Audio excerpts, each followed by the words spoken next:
ಎಲ್ರಿಗೂ ನಮಸ್ಕಾರ. ಇವತ್ತು ತೊಗರಗುಂಟೆ ಗ್ರಾಮದಲ್ಲಿ ಕುಂಚಿಟಿಗ ಗೋಣೇನರ ಗೋತ್ರದ ಕುಲದೇವತೆಯಾದಂಥ ಶ್ರೀ ಅಮ್ಮಾಜಮ್ಮನವರ 19ನೇ ವರ್ಷದ ಒಂದು ವಾರ್ಷಿಕೋತ್ಸವ ಮತ್ತು ಜಾತ್ರೆಯನ್ನು ಎಲ್ಲ ನಮ್ಮ ಅಣ್ಣ ತಮ್ಮಂದಿರು, ಹಿರಿಯರು, ಎಲ್ಲ ಕೈವಾಡಸ್ಥರು ಸೇರಿ ಇದೇ ತಿಂಗಳು ಮಾರ್ಚ್ 14ನೇ ತಾರೀಕು ಶುಕ್ರವಾರದ ದಿವಸ ನಡೆಸಬೇಕು ಅಂತ ತೀರ್ಮಾನ ಮಾಡಿದ್ದಾರೆ. ಶುಕ್ರವಾರ ಮತ್ತು ಶನಿವಾರ 2 ದಿವಸ ನಡೆಸಬೇಕು ಅಂತ ತೀರ್ಮಾನ ಮಾಡಿದ್ದಾರೆ. ಅದಕ್ಕೋಸ್ಕರ ಎಲ್ಲ ತಯಾರಿಗಳು ನಡೀತಾ ಇದೆ.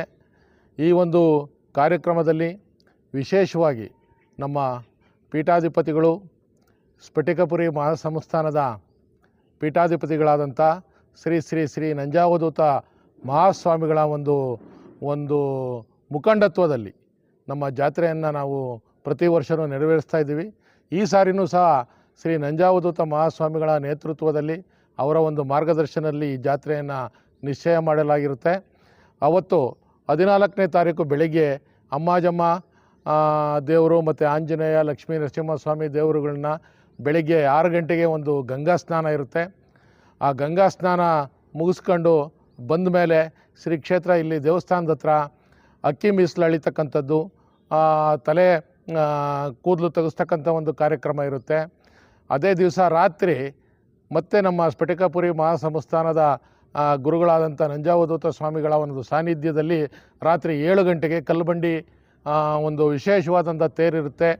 ಎಲ್ಲ ಈ ಒಂದು ದೇವಸ್ಥಾನಕ್ಕೆ ತಮಿಳುನಾಡಿನಿಂದ, ಆಂಧ್ರ ಪ್ರದೇಶದಿಂದ, ಕರ್ನಾಟಕದಿಂದ ಅನೇಕ ಭಕ್ತರು ಇಲ್ಲಿ ಸೇರ್ತಾ ಇದ್ದಾರೆ.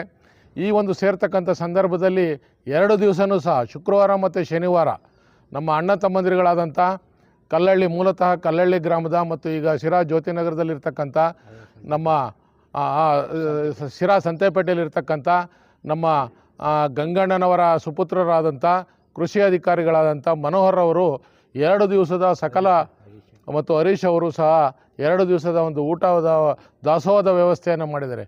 ಹಬ್ಬದ ರೀತಿಯಲ್ಲಿ 2 ದಿವಸದ ದಾಸೋಹ ವ್ಯವಸ್ಥೆಯನ್ನು ಮಾಡಿದ್ದಾರೆ. ಇದರ ಈ ಒಂದು ಎಲ್ಲ ಅಣ್ಣ ತಮ್ಮಂದಿರುಗಳು ಈ ಒಂದು ಕಾರ್ಯಕ್ರಮದಲ್ಲಿ ಶುಕ್ರವಾರ ದಿವಸ ಮತ್ತು ಶನಿವಾರ ಬೆಳಿಗ್ಗೆ ಒಂದು ತಾಯಿಗೆ ಒಂದು ಮಹಾಮಂಗಳಾರತಿ ಮಾಡೋದ್ರ ಮುಖಾಂತರ ಈ ಒಂದು ಕಾರ್ಯಕ್ರಮ ಮುಗಿತಾ ಇದೆ. ಎಲ್ಲ ಅಣ್ಣ ತಮ್ಮಂದಿರು, ಗ್ರಾಮಸ್ಥರು, ಅಕ್ಕಪಕ್ಕದ ಗ್ರಾಮಸ್ಥರು ಎಲ್ಲರೂ ಬಂದು ತಾಯಿಯ ಒಂದು ಆಶೀರ್ವಾದವನ್ನು ಪಡೆದು ಈ ಕಾರ್ಯಕ್ರಮ, ಈ ಜಾತ್ರೆಯನ್ನು ವಿಶೇಷವಾಗಿ ಏರ್ಪಡಿಸಬೇಕು. ತಾವೆಲ್ಲ ಬಂದು ಈ ವಿಶೇಷವಾದ ಸಂದರ್ಭದಲ್ಲಿ ತಾವೆಲ್ಲರೂ ಬಂದು ಕಾರ್ಯಕ್ರಮದಲ್ಲಿ ಭಾಗವಹಿಸಬೇಕು ಅಂತಂದು ಆಡಳಿತ ಮಂಡಳಿ ಪರವಾಗಿ ತಮ್ಮೆಲ್ಲರಿಗೂ ಸಹ ಹೃತ್ಪೂರ್ವಕವಾದಂಥ ಒಂದು ಸ್ವಾಗತವನ್ನು ಬಯಸ್ತಾ ಈ ಕಾರ್ಯಕ್ರಮದಲ್ಲಿ ನಾನು ಕೇಳ್ಕೊಳ್ತಾ ಇದ್ದೀನಿ.